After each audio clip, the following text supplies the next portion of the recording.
Top quality और consistent performance के लिए सिर्फ सिल्वर पंप नाम याद रखना। સમાચારમાં આગળ વધીએ તો રાજ્યમાં કાળઝાળ ગરમીનો નવો રાઉન્ડ શરૂ થયો છે।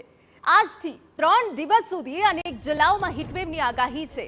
તાપમાનમાં 2 થી 3 ડિગ્રીનો વધારો થવાનું અનુમાન છે। 15 થી 17 એપ્રિલ સુધી અનેક જિલ્લામાં યલો એલર્ટ જાહેર કરાયું છે। બનાસકાંઠા, સાબરકાંઠા, કચ્છમાં યલો એલર્ટ, રાજકોટમાં હીટવેવની શક્યતાએ યલો એલર્ટ જાહેર થયું છે। રાજ્યના 9 શહેરોમાં તાપમાન 40 ડિગ્રીની પાર, 42.9 ડિગ્રી સાથે અમદાવાદ રાજ્યનું સૌથી ગરમ શહેર।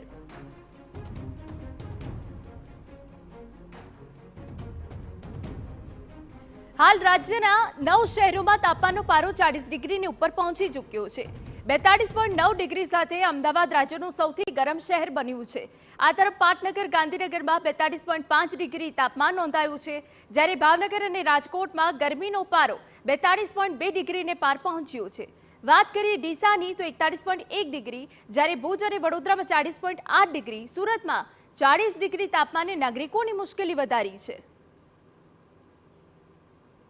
આકરી ગરમી વચ્ચે હવામાન વિભાગની આગાહી છે કે આજથી લઈને 3 દિવસમાં અનેક શહેરોમાં મહત્તમ તાપમાન 45 ડિગ્રીની પણ નજીક પહોંચી શકે છે, અને એટલે જ હવામાન વિભાગ દ્વારા યલો એલર્ટ જાહેર કરાયું છે।